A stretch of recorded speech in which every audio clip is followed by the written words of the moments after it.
여러분, 총도 없고 군대도 없고 권력도 없던 한 사람이 세계에서 가장 강했던 제국을 흔들었다면 믿으시겠습니까? 오늘 이야기할 인물은 인도를 독립으로 이끈 지도자 마하트마 간디입니다. 평범한 소년. 1869년 인도 구자라트의 한 해안 도시에서 한 소년이 태어납니다. 이름은 모한다스 카람찬드 간디. 그는 특별히 강하지도 카리스마 넘치는 인물도 아니었습니다. 어릴 적 그는 친구가 많지 않았고 발표를 무서워했고 수업 시간에 거의 말을 하지 않는 아이였습니다. 19세기 말 인도는 영국의 식민지였습니다. 당시 일부 전통적 공동체에서는 바다를 건너는 것을 금기시했지만 간디는 법을 공부하기 위해 영국으로 건너가 변호사가 됩니다. 그러나 인도에서 변호사로는 크게 성공하지 못합니다. 법정에서 말을 잘하지 못했고 소심한 성격은 여전했습니다. 하지만 바로 그 실패가 그를 남아프리카 공화국으로 향하게 만들고 결국 역사를 바꾸는 길로 이어집니다. 기차에서 쫓겨난 밤. 1893년 간디는 1등석 티켓을 가지고 기차에 탑승합니다. 그 시절 남아프리카에서는 백인과 유색인종을 엄격히 구분하는 인종차별 관행이 존재했습니다.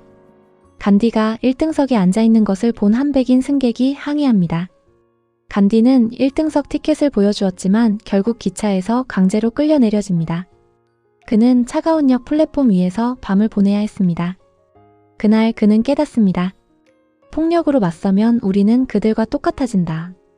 이 순간이 훗날 그의 비폭력 저항 철학의 씨앗이 됩니다. 비폭력, 가장 강한 무기. 간디는 이렇게 말했습니다.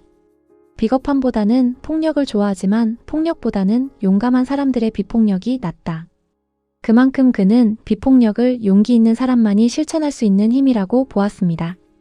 그는 폭력 대신 불복종, 단식, 행진, 침묵을 무기로 삼았습니다. 그가 말한 사티아그라하는 진리에 대한 집착, 즉 도덕적 힘을 뜻합니다. 1920년대 그는 영국의 식민 통치에 맞서 인도 전역에서 불복종 운동을 이끕니다. 그리고 1930년 그는 소금을 들고 바다로 걸어갑니다. 소금 행진. 영국은 인도인들이 자국의 바다에서 소금을 만드는 것조차 금지하고 세금을 부과했습니다. 간디는 78명의 동지와 함께 약 380km를 걸어 바닷가에 도착합니다. 그리고 소금을 한 움큼 집어듭니다. 단순한 행동이었지만 그것은 제국에 대한 도전이었습니다. 수만 명이 체포되고 간디 역시 감옥에 갇힙니다. 영국이 인도를 잔혹하게 억압할수록 세계는 영국이 아니라 간디 편에 서게 되었습니다. 힘이 아닌 도덕. 간디는 이렇게 말했습니다. 눈에는 눈으로 대응하면 세상은 모두 눈이 멀게 된다. 그는 폭력이 세상을 바꾼다고 믿지 않았습니다. 대신 양심이 세상을 움직인다고 믿었습니다. 그래서 그는 비폭력을 가장 약해 보이지만 가장 강한 무기로 삼았습니다. 그는 적을 미워하지 않았습니다. 오히려 억압자에게조차 도덕적 각성을 요구했습니다. 그의 투쟁은 상대를 쓰러뜨리는 것이 아니라 상대를 부끄럽게 만드는 방식이었습니다. 간디에 대한 부정적인 시각. 첫 번째, 여성과 성에 대한 논란.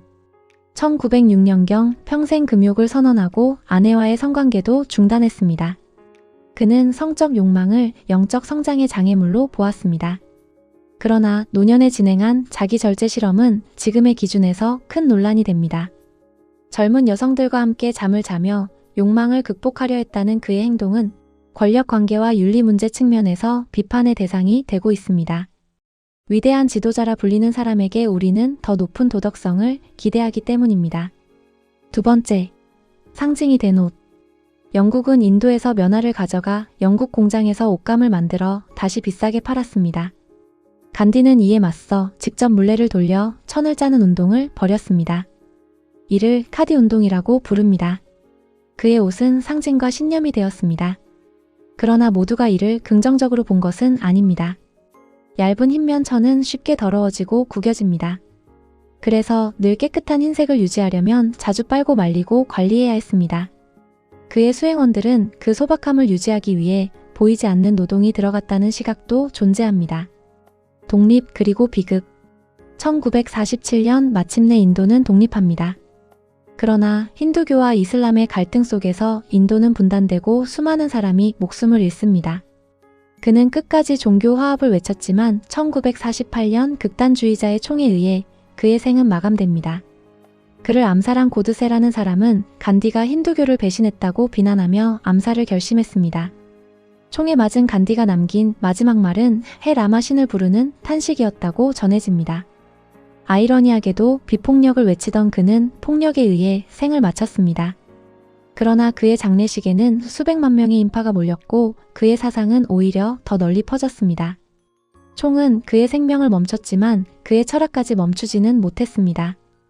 왜 우리는 아직 그를 말하는가? 간디는 군대를 이끈 장군도 정권을 장악한 정치가도 아니었습니다. 그의 무기는 도덕과 인내 그리고 비폭력이었습니다. 힘이 강해서 이긴 것이 아니라 끝까지 폭력을 선택하지 않았기 때문에 세계를 움직였습니다. 마하트마 간디는 약한 사람이 아니라 다른 방식으로 강했던 사람이었습니다. 세상은 간디를 통해 오늘 우리에게도 묻고 있는지도 모릅니다. 당신은 어떤 방식으로 싸우겠는가? 여러분은 어떻게 생각하시나요?